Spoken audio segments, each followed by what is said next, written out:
अब मुझको लगता है विपक्ष में भी अब उनको जगह नहीं मिलेगा। जिस प्रकार से सनातन को टारगेट करना, गजब बात करते हो, रामचरितमानस फाड़ना जलाना, यह कहना कि सपा की सरकार बनेगी तो प्रतिबंध कर देंगे, कितनी दुर्भाग्य की बात है। फिर भी आज समाजवादी पार्टी के नेता माननीय अखिलेश जी मुंह में ताला बंद किए हुए, सनातन पर बोल नहीं सकते, बोलते भी हैं तो अपशब्द के रूप में बोलते हैं। हिंदू होने के नाम पर कलंक है और कुछ भी नहीं है। स्वामी प्रसाद मौर्य जिस प्रकार से कभी रामचरितमानस पे, कभी सनातन पे, कभी अब हिंदुत्व पे जिस प्रकार से नकारात्मक टिप्पणी कर रहे हैं, अब समय आ गया है कि उत्तर प्रदेश के मुख्यमंत्री माननीय योगी आदित्यनाथ जी अब स्वामी प्रसाद मौर्य पे बुलडोजर चलाएं।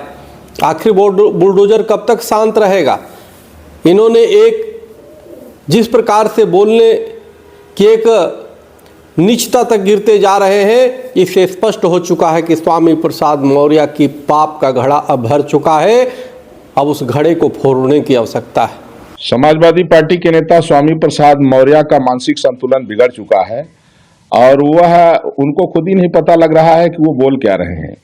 एक तो कहते हैं कि हिंदू एक धोखा है, दूसरे तरफ वो कह रहे हैं कि संघ प्रमुख मोहन भागवत कह चुके हैं कि हिंदू नाम का कोई धर्म नहीं है, जीने का तरीका है।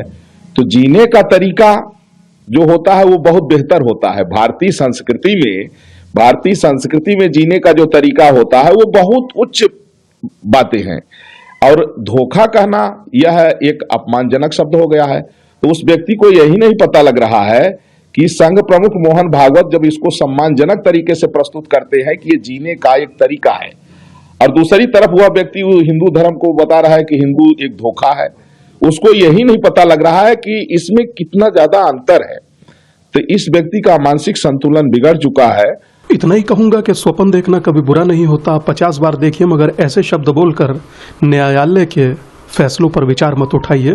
ये प्राण प्रतिष्ठा मात्र एक दिन की नहीं है, ये 500 वर्षों के संघर्षों की, अदालत के निष्कर्षों की और करोड़ों परिवारों के विमर्शों की प्राण प्रतिष्ठा है।